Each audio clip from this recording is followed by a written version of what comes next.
Zazalatelo taona iray antsoina hoe Rasolonirina Arno Kevin no namono aina. Efa niala tao amin'ny hôpitaly Androany ny razana. 7 ireo tonga tao amin'ny vonjy-taitra ny hôpitaly HRAL ka 2 tamin'ireo no voatery nandalo fandidiana. Hatramin'ny Androany 7 mbola amin'ny famelomanaina. Ny lokomanga, ny satroka sy ny solomaso no tena nisongadina teny amin'ireo mpanatrika ny lanonam-pitsarana teo Mahamasina nandritra ny fiainanan'ny Flora Jaonaromampianina hery. Taterina aminao atao anatin'ny fampahalalam-baovao ireo vaovao nisongadina atao anatin'ny herinandro. Ny antsiprian'izay avy hatrany.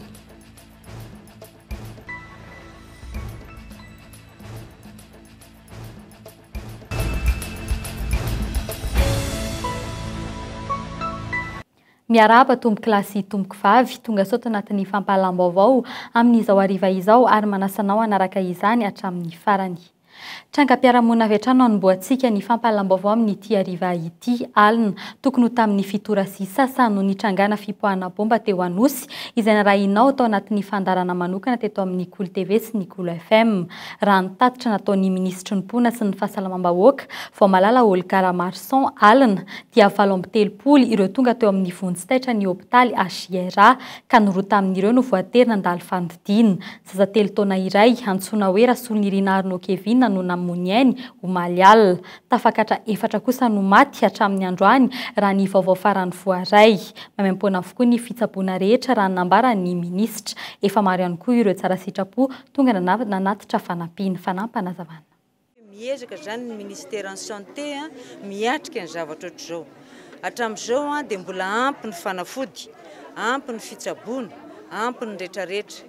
Maro dia maro ny vahoaka manatrika eto, maro dia maro ny mpitondra marary fa ny azy mba hangataka fotsiny amintsika menakavy dia ny fahatoniana. Tsy anjaranay mihitsy ato amin'ny ministère en santé no miteny hoe inona ny zavatra nitranga teo na inona ny zavatra nipoaka teo fa ny anjaranay zany dia ny mitsabo, ny manala fanaintainana ary ny manasitrana. Amin'izao fotoana izao zany dia miezaka izay miaraka amin'reto ekipa maro be ato reto izay hitanareo angambany amin'izao alina izao ato koa raha ny namana avy eo amin'ny Croix Rouge mitondra fanafody, mitondra fanampiana amin'izao oro izao dia mifanomehy tanana daholo zany izay menakavy eto hanavitra an'ireo olona ireo. Fisaorana any malala tanana rehetra izay avako manokana ny Croix Rouge izay tonga nitondra fanafody ny dodidody amin'izao andro alina izao. Dia mankahery an'ireo olona traboina rehetrarehetra, mamangy amin'ny fahoriana an'ireo izay niara-pavoazana. Fa amin'izao fotoana izao zany dia mitohy foana ny fitsaboana, mitohy foana ny fiarovana, mitohy foana ny fiahiana. Efa tonga teny an-toerana ihany koa ny filovaovao era Jaonaromampianina alina tokony ho tamin'ny volora. Nambarany tamin'izany fa tsy azo ekena ny hetsika feno abibiana tahaka izao. Tsy maintsy atao izay hitondrana ireo navandoza manoloana ny fitsarana. Nambarany ihany koa fa ho raisin'ny fanjakana an-tanàna avokoa ny saran'ny fitsaboana rehetra. Fa mbola eo amin'izay pejy ny trangam-piarahamonina izay hatrany ny trangana savorivory ihany koa ny teny manakambahiny alina tokony ho tamin'ny valora sy sasany Andianjatovo no tonga nanakirotana teo amin'ny toerana fisotrotoka iray. Maro no naratra ary fitaovana maro tao amin'ilay trano-pivarotana no potika. Lasa antsoaka ireo Andianjatovo rehefa tonga ny mpitandro ny filaminana hijery ny zava-misy. Nitohy taorian'izay ny fikarohana ireo Andianjatovo ireo. Fanampanazavana. Teto efa nisy bana sotrotro lainga dia nilanila faniny teto. Dia niadatra zalahy. Dia nandray fitaovana teto seza sy anona ampotehany zalahy teo. Dia lesany zalahy tamin'ny hazo torabaty teo ny tena marina. PDB zay naratra no zalahy tsy naratra. Mety eo firy lahateo zareo? Mety eo amin'ny 10 eo angamba na 10 aloha mihoatra e. Firy naratra? Zay ve? Naratra zay PDB ray ao anatiny ao mbola feno eo amin'ny enina eo zay naratra angambany. Nareo ka nanohatra ny zareo? Tsy maintsy naka an'le seza sy le latabatra zay satria sy mbainy zareo. Zay natonga nidirana hatrany an-trano zay raha ny toroahany tamin'ny vato sy ny velesany tamin'ny hazo. Moto teto firy simba, ny anazy io simba io zao. Tsy hitany anina, tsy hita daholo ny lohany, tsy hitany rehetrarehetra. Ahoana fahitanareo an'ilay olona ina tadiaviny? Dia filambany tsotra fotsiny ngambany ka. resaka politika na anina hoe any ary ahoana le hoe barrage teo zany tsisy barrage teo tsy misy barrage fa zarafotsy mibetsaka teo dia mitoraka amin'ny vato sy le mibatabata seza sy ny anina teo dia natsipotsipona eny amin'ny arabe fa tsy dia hoe barrage hoanao. Eo amin'ny pejin'ny politika kosa indray nisongadina tamin'ity faran'ny herinandro ity ny fifamindram-pahefana teo amin'ny filohan'ny tetezamita teo aloha Andrinirina Rajoelina sy ny filohan'ny Repoblika vaovao Era Rajaonarimampianina no tanteranan'izy mafarany teo teny amin'ny lapam-panjakana Iavoloha. Omaly asabotsy kosa no nantanterana ny lanonam-pitsarana nanokarina ny filoha Era Rajaonarimampianina nisongadina tao anatin'izany ny fanatrehan'ny Dr Jean-Louis Robinson teo ihany koa ny tsy fahalavorariany ny arifentriny andindiny avy hatrany. Lakile lehibe no natolotry ny filohan'ny tetezamita eo am-pelantanan'ny filohan'ny Repoblika androany. Izay ihany no endrika hita maso amin'ny famandram-pahefana hatazan'ny mpanotrina. Tsy nisy ny antony taratasy natosiny taka ny fahita amin'ny famandram-pahefana kanefa aram-pirenena no resaka eto. Izay eo ihany faran'ny zavanisy tsy dia nisy loatra ny fanajana ny arifentrina nandritra ny lanonana raha ny tazana.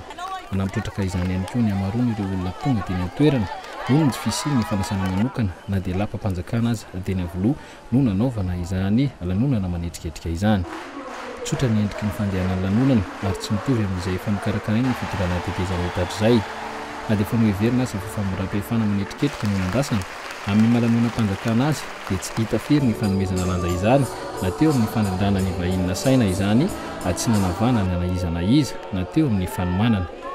Raha ny hita amin'ny sary aza dia minitra vitsy alohan'ny hatongavan'ireo vahiny sy ny manam-pahefana dia mbola nisy ny famafana ny lalana teny an-toerana miampy ny tohatra hiditra ao an-dapa.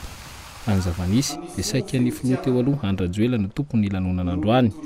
Toy ny olana saina nahazo toerana manokana ny filoham-pirenena, tsy nandray fitenenana, tsy nisy kabary fandombiasana na ny fiarana mitafa amin'ny mpanao gazety taka ny mahazatra amin'ny famindram-pahefana amin'ny filohan'ny fandimby-toerana toy ny any ivelany. Na izany aza manome voninahitra ny lanonana androany ny fahatongavan'ireo maso rehetra teny an-toerana. Raha ho an'ny eto an-toerana indray kosa dia ireo mpiara-miasa amin'ny filohan'ny tetezamita Andry Rajoelina izay no nameno ny lapam-panjakana tetsy Iavoloha.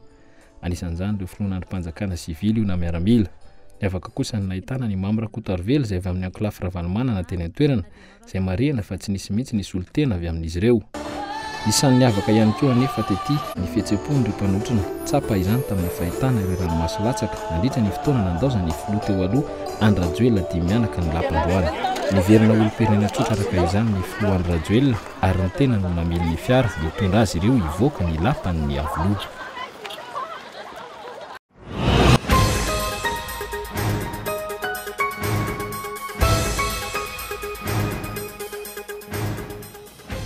Teny fohy ny ampitsodrano mba aleo alasana no natolotry ny filoha teo aloha Andry Rajoelina ny filoham-pirenena vaovao Era Rajaonarimampianina. Tsy adino ny nametraka ny fitokisana amin'ny fanavotana ny Madagasikara amin'izao lalana vaovao izay izorana izao. Ka nilazany fa manomboka eto ny fampandrosoana marina no ilainy ny vahoaka. Mitsodrano sy ngarosoanao aleo alasana. Sarotra ary tsy mora izany adidy mavesatra miandry anao izany. Miandrandra fandrosoana ny malagasy. Mendrika ho avy mamirapiratra ny malagasy. Noho izany dia mirahakora mirary. Fahombiazana tanteraka ho anao ny tena tsara tsodrano mavitasoa ho an'ny firenena. Iverina olom-pirenena tahaka ny rehetra ny filoha Rajoelina manomboka androany. Azo antoka fa tsy hiataka lavitra ny fitondrany ity farandra ny kabariny. 10 taona ny iainana tao anatin'ny tetezamita ny malagasy no tanisana ireo zava-bita sy ny fanambana petraka isan'izany ny fahatanterahany ny fifidianana. 10 taona ihany koa no nisiny ny fiaraha-mitantana na dia tsy nitovy aza ny firehana politika. Andeka andao ny toerana mahafiloha ny tetezamita ny tenako. Ny toerana misy no tsy ho eto amin'ity lapa ity intsony. Ny andraikitra hosaampo no tsy hitovy intsony. Satria iverina olom-pirenena tsotra ny tenako manomboka rapitso. Sarovy anefa ny nama ny vahoaka malagasy ianareo mpiara-miasa rehetra. Fa na aiza misy aho dia tsy analavitra anao mihitsy aho ry namako ry vahoaka malagasy namako. Tsy azo lavina fa nitazona maharitra ny tetezamita ny avy eo anivon'ny tafika. Tsy azo lavina izany satria dia betsaka ireo hetsika izay nokarakarainy ny mpanohatra ny Ravamaina. Andraony ary dia notolorana fisaorana manokana ny tafika sy ireo mpanelanelana vahiny. Makasitraka manokana ihany koa anareo filoalindasy anareo mpitandro ny filaminana izay nampiseho herim-po sy fahavononana hatrany tao anatin'ny adidy aman'andraikitra nakinina taminareo. Asitsika tehaka mampibe ho an'ny filoalindasy sy mitandro ny filaminana. Manomboketo izany indrindra raha mpitso dia ny filoham-pirenena vaovao Era-Jaonary Mampiana ny lakile ny firenena sy ny fahombiazana. Ny anona petsim-poan'ireo pomba ny fitondrana tetezamita dia ny fahitana azy ny saotra ny vady amanjana ny Andranomaso.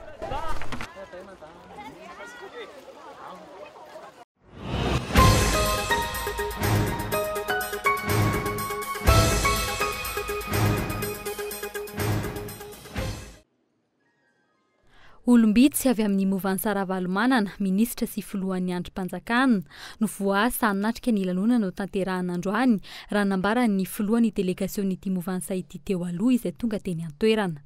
Nisy ihany koa ny fivorian'ny Movany ny maraina teo. Efa manaiky ny voka-pifidianana avokoa ireo firenendehibe maneran-tany na dia maro aza ny lesoka nandritry ny fifidianana iny. Efa tsy filohan'ny delegasion'ny Movany intsony Imam Rakotoarivelo ka dia naneho ny hevitra tamin'ny anaran'ny tenany Samirery. Mbola ifampidinika kosa ny Movany Saravalomanana. Mbola ifandinika aloha izay dia zay sanatria manakato-baravarana.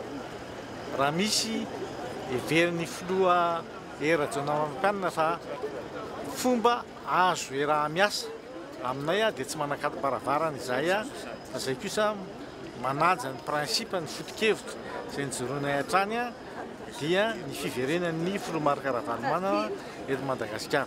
Fa mianaran'ny tenako ilazako fa ekeko ifandresena andriamatoa Era-Jaonary Mampiana ho filoham-pirenena ary dia manolotra tanana azy. Tsapa tamin'ny valiteny nomeny Imam Rakotoarivelo fa tsy mandray baiko avy amin'ny filoha teo aloha Marc-Ravalomanana intsony ny tenany ary hita mazava fa misy ny tsy fifankazahoana.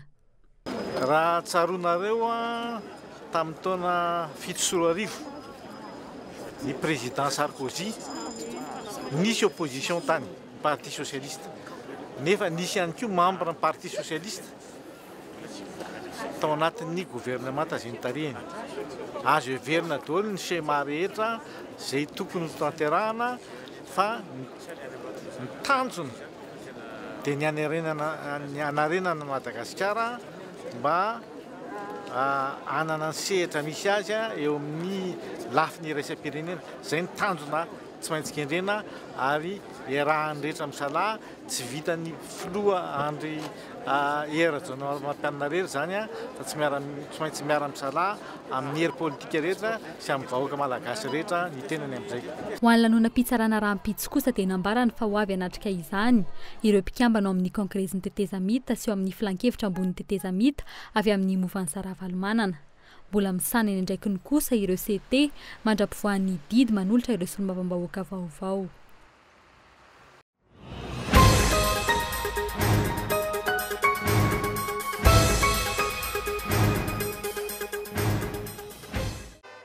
Fanatsarana ny sosialy sy ny toe-karena ary ny famehezana ireo tompona andraikitram-boly tsy hiborioka raha bangona tokana ny lahateny nataon'ny filoham-pirenena vaovao vantany vao nandray ny toerana izy. Ny famerenana ny fahaleovantenan'ny fitsarana, ny fandriampahalemana ary ny ady amin'ny kolikoly. Iantehitra ny tokoteny mamasan'andro mandrafitra ny foto-drafitra asako aho dia ny fandriampahalemana, ny fitsarana tsy mitanila ary ny ady amin'ny kolikoly. Ny famerenana, ny fifampitokisan'ny vahoaka sy ny fanjakana no miantoka ny fandriampahalemana ho an'ny olona sy ny fananany mandritra ny fotoana rehetra. Ankoatra izay dia niavaka ny fanarenana ny toe-karena eto Madagasikara ka ny fiarovana ny harem-pirenena no lahara-pahamehana amin'izany. Eo amin'ny faritry ny sisintany ny Madagasikara ireo andrenan-kibon'ny tany sy ny sisa. Noho izany dia ny fampandrosoana azon'ny besany maro tombontsoa no katsaina. Mipetraka eto Madagasikara ny rafitra ara-dalàna sy ny tontolo mahatoky hisarika ny mpamatsy vola sy mpamorona orinasa avy amin'izao tontolo izao. Ka apetraka eto ny tontolo ny fandrarahana izay manaraka ny lalàna velona ara-panjakana, ny fandoava-kevitra ara-dalàna, anamafy sy ampirisika ny famoronana asa aty amintsika mba ho toy ny tsy poy ny famelona tokoa isika.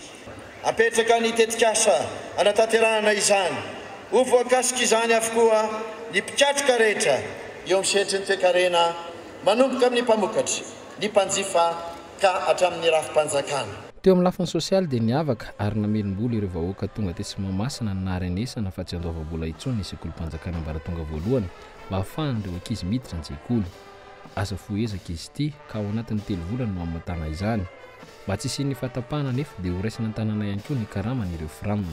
Atao izay hamerenana azy ireo an-tsekoly amin'ny alalan'ireo programan'asa mifanandrify na fampianarana mamaky teny sy manoratra satria ny fianarana no lova tsara indrindra ao anatin'ny 3 volana no anatanterahako izany. Ho mamaim-poana ny fianarana sy ny fanabeazana fototra eo amin'ny sekolim-panjakana, eo amin'ny sekolim-panjakana na izy eran'i Madagasikara. Ho raisin'ny fanjakana an-tanàna ihany koa ny fikarakarana ny hoavin'ny mpampianatra framma. Eo amin'ny lafin'ny politika dia misokatra ny filova avao satria dia niantso ireo mpifaninana tamin'ny fifidianana dingana voalohany sy faharoa. Mikasika ny fitantanana ny firenena nefa dia entitra ny filoham-pirenena ary tsy anaiky ny gaboraraka sy ny fampiasana ny fahefana. Miavaka kosa ny filazany fa tsy isy intsony ny fanenjehana politika. Tianao aza lambo nefa lasa ao. Nefa kosa tiako ho tsapan'ireo izay nanao ny tsinety fa tonga sy miroso amin'ny fanovana isika ankehitriny. Tsy ekena intsony ny familiviliana sy ny tsy fanajana lalàna. Iady tsy misindra fo isika amin'ny fanodikodinana maro samihafa na volam-panjakana izany na ny fananam-panjakana. Iady isika amin'ireo fangorona-karena azo amin'ny fomba maloto amin'ireo mpanararoatra manao fanaparam-pahefana amin'ny fitaovam-panjakana. Ireo sehatra saha rehetra mba ahafahana manarina ny Madagasikara dia mitansaina ny filoham-pirenena vaovao avokoa. Tsy adiny amin'izany ny fanatanjahantena, ny miralenta izany hoe ny fidivinjo eo amin'ny lahy sy ny vavy. Noho izany dia isy ny famporosehana ny vehivavy hilatsaka hovidiana. Eo amin'ny lafin'ny tontolo iainana dia arovana ireo fananana izay tsy misy afa-tsy eto Madagasikara. Inona araka izany fa tsy isy intsony ny lalana ho an'ireo izay manao ampimamba ny fananam-pirenena toy ny andramena.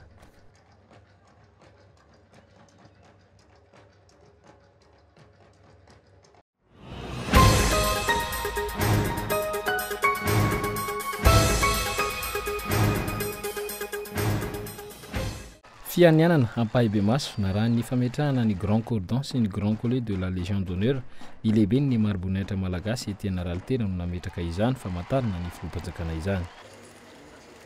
Amin'ny anaran'ny Republikan'i Madagasikara sy ny vahoaka malagasy izahay lehibe ny andron'ny mari-boninahitra Madagasikara Etienne Ralitera dia mampisarotra anao ny Grand Cordon maneho fa faratapony indrindra eo amin'ny voninahitry ny firenena ary dia manomboka an'io zany dia manomboka ny masoandro an'io ary mandra-pahatonga ny 5 taona dia ho filohan'ny Republikan'i Madagasikara ianao araka ny lalam-panorenana.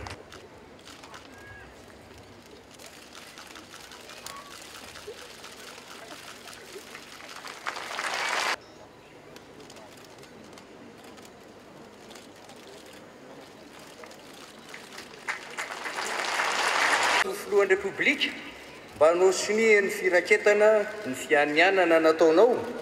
Nandray ny asa ny filohan'ny Republika androany ny filoha Era-Jona Ramampianina nidivimy tamin'ireo filoham-pirenena rehetra ny fandimby ny fianianana nataony araka ny voalaza ny lalam-panorenana. Eto anatreha'Andriamanitra Andriananahary sy ny firenena ary ny vahoaka meninao fanatanteraka an-tsakany sy andavany ary ampahamarinana ny andraikitra lehibe mahafilohan'ny firenena malagasy ahy. Meninao fampiasa ny fahefanana tolotra ary anokana ny heriko rehetra iarovana sy hanamafisana ny firaisampirenena sy ny zon'olombelona. Mianinao fa hanaja sy tandrona toy ny anak'Andriamaso ny lalam-panorenana sy ny lalam-panjakana hikatsaka hatrany ny soa ny vahoaka malagasy tsy ankanavaka. Rovina no ijoro ny haute cour de justice ahafahana amin'ny tsara filoham-pirenena eto an-toerana raha mivadika amin'ny fianianana izy. Andrasana ny valy fanontaniana io. Taorin'izany dia nisy ny fanaovan-tsininy boky fanamarinana sy firaketana ny fianianana nataon'ny filoha vaovao. Ireo tompon'andraikitra ambony eo anivon'ny fitsarana tampony na ny ACC ery Rajaonarmampianina ary ministry ny fitsarana mitahiry ny tombo-kaseha-panjakana no namarana izany. Rehefa izany dia nambara fitsarana voamandana-panorenana fa voaray ny fianianana. Voapetraka eo amin'ny toeran'ny filohan'ny Repoblika Madagasikara izy ary voatolotra azy ny fahefana rehetra momba izany. Ny fanamarinana izany dia nasalotra an'Andriamatora Rajaonarmampianina Rakotoarimanana Air Martial ny samboady sy ny maro-boninahitra ambony indrindra voatokana ho an'ny filoham-panjakana. Taorin'izay rehetra izay dia noredona ny hira-pirenena ary ny safy voalohany andeha tafika ny filoha vaovao Air Rajaonarmampianina. Tao anatin'izay kosa dia nisy ny fipoahan'ny tafondro mariky ny fahazahoana ny filoha vaovao. Raha hita teny any toerana nandritra ny lanonana dia nangadiady ny gradain'ny Mahamasina, nametra-panontaniana ihany koa ny be sy ny maro hoe nakaiza ireo mpifidy nazona ny toerana. Na dia izany aza dia ampiralaina ny lanonam-panjakana izay manana ny lanjany sy manana ny asany manokana ity. Marika izany ny fahatongavan'ireo solitena sy ireo filoham-pirenena vahiny nanatrika teny an-toerana. Tsy napozy ny maro ny fahatongavan'ny mpifaninana tamin'ny filoham-pirenena vaovao tamin'ny fifidianana dingana faharoa dia Dr Jean-Louis Robinson izay saika tsy nahita seza nipetrahana nefa anisany nahazo ny fanasana. Raha sy ny teny izay avy amin'ny ankolafy Ravalomanana izay dia anisan'ny tonga tetsy Mahamasina ny lehiben'ny ankolafy Roland Ravatomanga izay nilaza fa amin'ny maha-ministra azy no nahatongavany hanatrika ny lanonana. Saika tazana kosa ireo kandida nandritra ny fihodinana voalohany, anisan'izany Ajo Andrianarivelo, Ratrema William, Sara José Rabearso, Patrick Raharmanana sy ny sisa. Nameno ny seza ampovoan'ny Mahamasina ny fahatongavan'ireo tompon'andraikitra maro samihafa eto amin'ny firenena toy ny mpandraharaha sy ireo tompon'andraikitra gazety sy ny maro hafa ihany koa.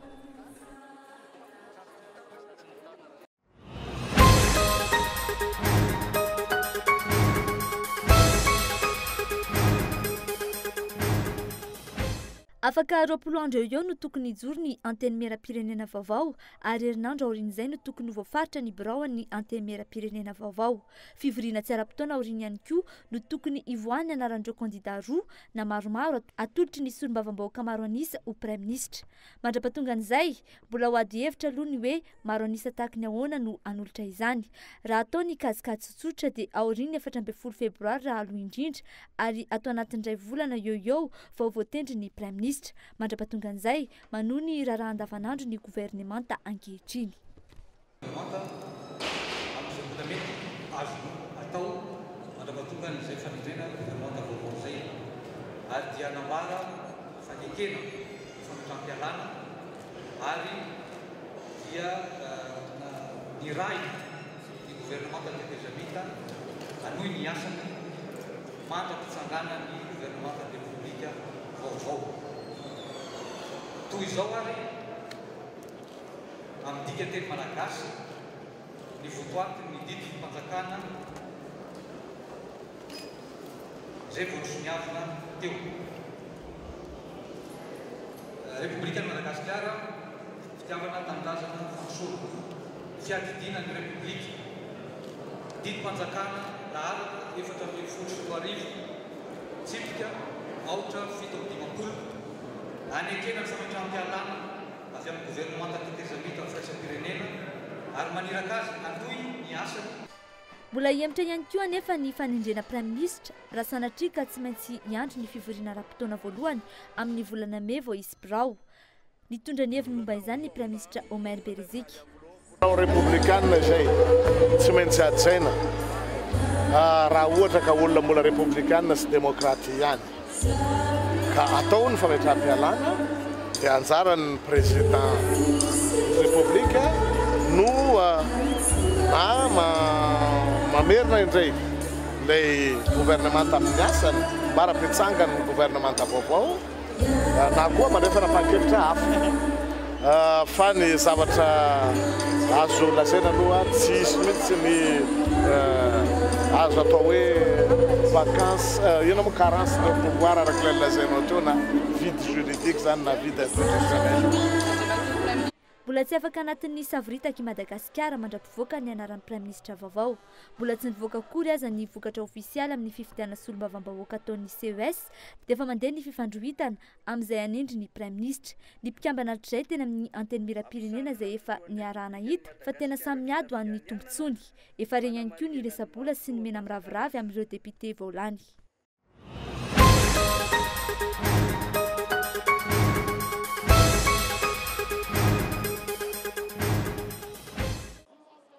Tsy miaiky ny fahareseny fa manaiky ny fandresen'ny filoha Erajonary-Mampianina ny Dr Jean-Louis Robinson raha nanambarany androany. Ekendray arak'izany didi-pitsarana navoakan'ny CES izay tsy natrehany nanambarany fa nolaviny ankitsirano. Amin'ny maha-olom-pirenena nahazo fanasana azy avy amin'ny fitsarana avo momba ny lalam-panorenana ihany koa no nahatongavany androany. Izay foana nefa natao hatramin'izay momba ny hoe fihavanana zao aplikena le izy. Voky ny didi-pitsarana tsy maintsy manaiky an'iny nahoana nahoana. Lalona-panjakana zao ary fanasana avy amin'ny fitsarana avo ny lalam-panorenana. Ataoko fa andraikitra sy adidin'ny olom-pirenena nahazo ny fanasana mitonga manatsika an'izao lalonandehibe izao. Tsy namaly mazava ny mpanao gazety Jean-Louis Robinson raha nanontaniana ny fikasana iara-mitantana ao anatin'ny governemanta vaovao. Nambarany kosa nefa teto ny fiomanany amin'ny fananganana vondrona mpanohitra. Tsy mpanohitra hitondra korotana nefa fa handray anjara amin'ny fitondrana vaovao. Mbola tanany kosa ny foto-kevitra ny adiny hatr'izay dia ny fampidina ny filoha teo aloha Marc Ravalomanana. Efa manomboka zany zay zao hitsangana ny comité de coordination nationale momba ny mpanohitra ary za amin'izao fotoan'izao no mikarakara azy. Misy nefa tsena fijery vaovao eo amin'ny politika nataon'ny filoham-pirenena teo ahoana ny fijerinao amin'ny mpanohitra anao? Le hatramin'izay mpanohitra dia hoe hanohatra foana ny korotana midina dala be amin'ity enimbaintoraka ity ny mpanohatra dia mpanohatra afaka manoro-hevitra ny fitondram-panjakana. Raha lanonan'androany dia tsy lavorary ny arifenitra. Mbola ny fampitadiavana teto ny toerana asiana ny kandida tamin'ny fifidianana filoham-pirenena Jean-Louis Robinson mivady. Tsy ho azy ireo ihany fa maro tamin'ireo vahiny saina no ny andry ela vao nahazo ny toerany. Nampimenomenona ny sasany tamin'izy ireo izany.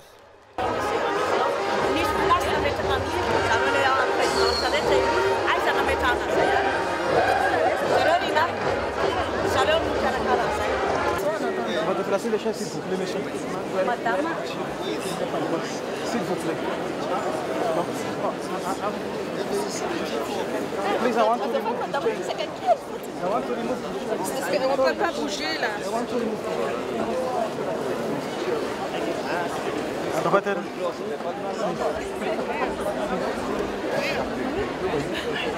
Okay, madame, allez-y. Ça va, tu vas te faire la liste.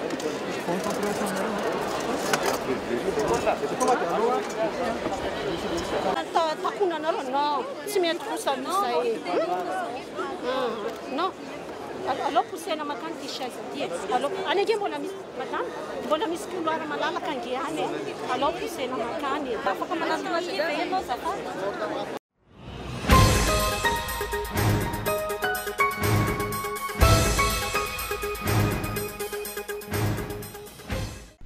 Vavahady roa no hiatrehan'ny Pomban-Ravalomanana itolony raha ny zavanitranga androany. Nisy ireo tonga teny Mahamasina, nisy ireo tonga teny amin'ny Magro. Ny fanajana ny lalàna sy ny fampidina ny filoha teo aloha Marc Ravalomanana eto Madagasikara no mbola hanohizany ireto eto amin'ny Magro ny tolony. Ho azy ireo tsy ampiovana inona na inona ny fanokana ho filoham-pirenena ny Erajonary-Mampianina androany raha tsy tanteraka ireo voalaza amin'ny tondrozotra. Mitodika aminareo sadeky tena pilikôka. Avereo tsisakakandro ny président Ravalomanana. Mbola tsy tapitra ny tolona toy foana.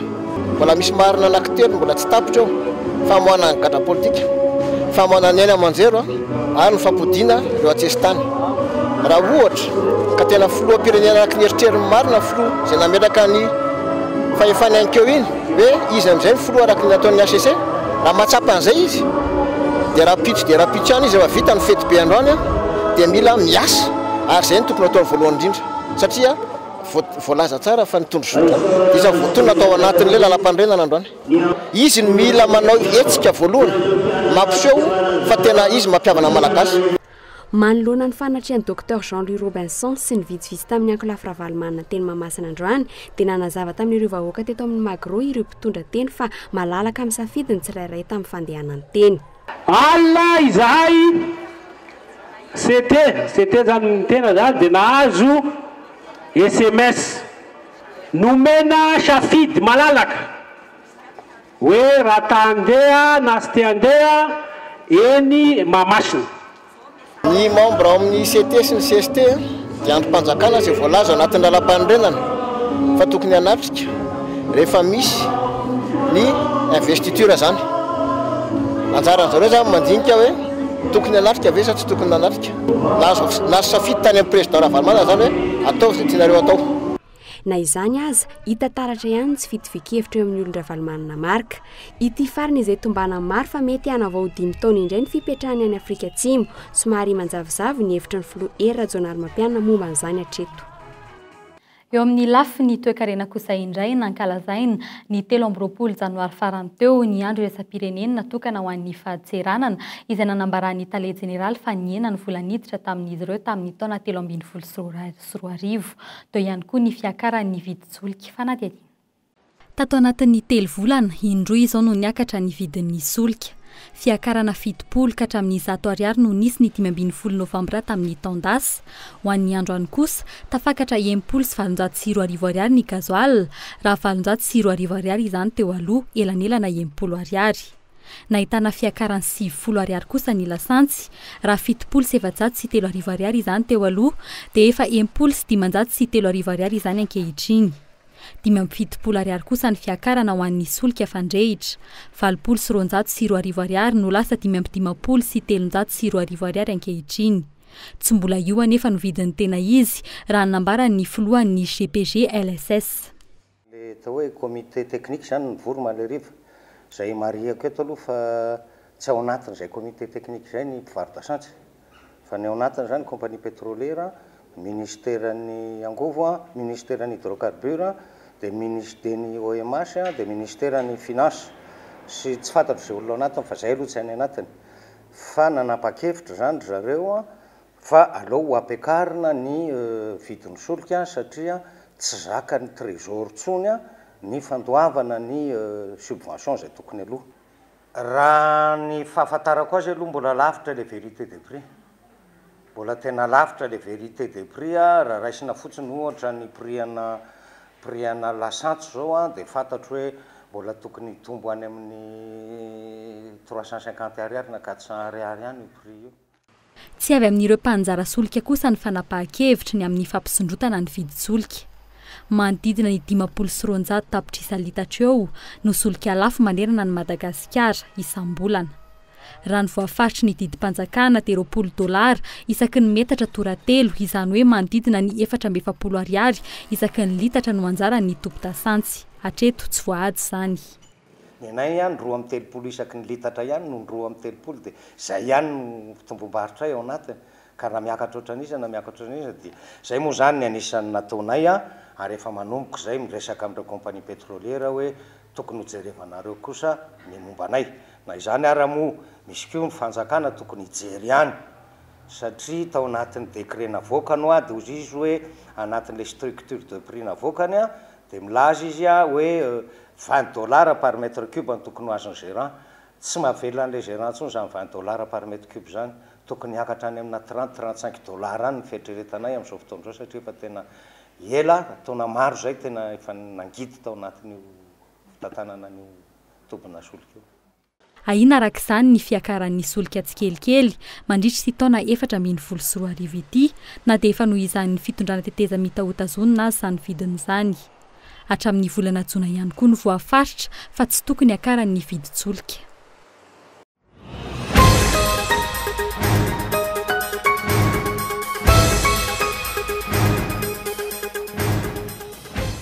Taona 2024, vola 270 faingo roa lavitrisa ariary no banga teo amin'ny kitapom-bola-panjakana noho ny fampiatoana ny hetra n'ireo kampania solika amin'ny fanafarana solika. vola izay tsy niditra tamin'ny faditseranana, ny ena ihany koa ny fanafarana entana. Ny raiky amby 700 ny vina ihany no tratra, na tratra 470 lavitrisy ariary ny vola niditra tamin'ny faditseranana ny taona 2024. Mbola miiba ihany anefa io teti-bola hiditra amin'ny faditseranana io ho amin'ity taona 2024 ity noho ny fifanekam-piara-miasa amin'ny vondrona Europeanina. Ny indro kely fotsiny dia tsara fantatsika fa misy ny fampiarana ny accord de partenariat économique intérimaire manomboka amin'ny 2024 ity izay misy apahana aba zany mety miala amin'io satria fa manomboka miatra ny fanafoanana ny aba amin'ny entana avainy amin'ny Union Européenne. Zay zany dia everina fa eo amin'ny 50 lavitrisy ariary eo ny vola tsy ho azo noho io le accord de partenariat io. Etsakilan'izay ny tahirim-bola mpanjakana ihany koa no mameno ny 20 lavitrisy ariary amin'ny vola mihodina ao amin'ny Trirama. Raha toa ka 730 lavitrisy ny vola miditra amin'ny Trirama isan-taona dia 750 lavitrisy ariary no vola mivoaka. Manampitrotraka izany ny fanampiana avy any ivelany mitetina 70 lavitrisy dolara izay miato amin'izao fotoana izao. Raha ny voafaritry ny lalàna mifeny teti-bola amin'ny taona 2024 dia mbola hisy ireo famatsim-bola mba tsy hisiany ny fiakaram-bidy. Tsy azo ialana antsony ny fampiarana ny tena vidin'entana eo anivon'ny tsena araka ny fanazavan'ny ministry ny vola sy ny teti-bola. Ny momba ny subvention dia mbola politika ao anatin'ny lalàna mifeny teti-bola amin'ity taona 2024 ity, koa satria efa taona maromaro zay no mitazomina tsy hetsika ny vidin'ny solika na ny vidin'ny saran'ny jiro ngamba ny lazana azy sy ny rano tao amin'ny Jirama dia tsy afaka nataony ray mandeha reny satria tsy maintsy verina amin'ny laoniny ihany ny fitantanana ny toekarena, verina amin'ilay atao hoe vérité de prix satria ao anatin'ny libéralisation dia tsy maintsy miverina amin'ireny ka dia alohan'ny isiny ny politika te hoe mipetraka amin'ny fidiran'izay gouvernemanta vaovao avy eo dia mandeha tsikelikely aloha. Mitsanona ho fepetra noraisina nandritra ny tetezamita ny famatsiana mba tsy hampiarana ny vidin'ny tena izy. Andrasana ihany koa ny fiverena ny famatsim-bola avy any ivelany izay miankina amin'ny fifampidiniana sy ny filana. Andrasana amin'ny volana febroary ny FMI, androany moa no nankalazaina ny andro iraisam-pirenena ho an'ny faditseranana. Pejy afa-kosa indray, lela vola roa tapitrisa ariary natolotry ny orinasa savony riz tropical ho an'ny vokivoky mena eto Madagasikara ny zoma farany teo hanampiny ireo trabona no ampiasana ireto vola ireto hatramin'izay. Entaona ny arahany roa totany asa izay dia efa nahatratra hatrany amin'ny 720 tapitrisa ariary ny lela vola natolotry ity orinasa malagasy ity ho fanomezana tahaka izao. Vola ariary folo avy amin'ny vidin'ny savony nosy lehibe no nahafana nanangona io lela vola io fanampanazavana. Croix-Rouge malagasy zany dia fikambanana manampy ny mpiara-belona aminy, fikambanana izay miezaka hatrany manamaiva ny fametaina ny mpiara-belona, fikambanana izay mamelona miasina sy ny zoma olona. Izany zavatra ny levany dia mora mampanisa azy fa ny fanatanterahana azy dia zavatra sarotra dia sarotra satria tsy manana ento-manana ahafahana manatanteraka izany fitokevitra izany ny Croix-Rouge malagasy fa miaina lalakavy amin'ny fanampian'ireo namana sy tapaka mba ahafahany manatosy zany. Zavatra totsika ao anatin'ilay hoe fiarahamonina misy fandresan-tanana miaraka amin'ny malagasy samy malagasy. Malagasy no ampiana trabona ny sahirana ny vilavody dia sady mame asa ho an'ny mpiray-tanindrazana.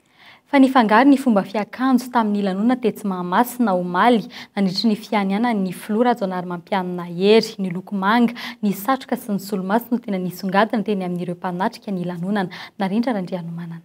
Ny hafanana no taotsain'ireo mpanatrika ny lanonana ao Malomaraina tetsy Mahamasina. Samy niomana tamin'ny fiarovana ny ainandro avokoa izy ireo ka ny solomaso ny satroka no nisongadina teo amin'ny endrik'izy ireo. Samy hafa ny lokony sy ny endrik'ireo solomaso izay mila mahay mafanaraka amin'ny akanjo. Tafana be zao dia noir et blanc, présente, c'est passe partout, présente pour tout le monde, tout essaie. Interessa karaky ny akanjo anaovana dia karaky ny hoe ny humeur aussi. Nanjaka teny akodr'ireo mpanatrika ny loko manga izay midika ho lokony filoha raha nambaran'ireo andriambavilanitra. Fiomanana tapa-bolana nalatsaka ho an'ireo tovovavy nanatrika izany fiananany filoha Rajaonarimampianina izany omaly. Nahitana an'izay loko izay tamin'ny firavaka na poketra hatramin'ny kiraro. Ny akanjoko androany satria bleu roi tendance azo lazaina hoe tendance ihany couleur bleu roi. Efa nanomana fotoana hoe budget na manokana ve nanao? Tsy nanomana budget ka fa efa akanjo tao an-trano fotsiny dia nomana. Efa hoe vonona zany hoe couleur bleu. Satria izay ny couleur ny filoha vaovao Rajaonarimampianina. Tapa-bolana. Fa niavaka kely ny fitafin'ny bebe Grita tamin'ity omaly ity, tsy ny loko manga kosa no nisongadina teny akodo fa ny loko volomboasary. Efa niomana trany anatrika ny lanonana izy ka efa nisafidy tsara ny fomba fiakanjony. Zany tena mianko amin'ny président Rajoelina.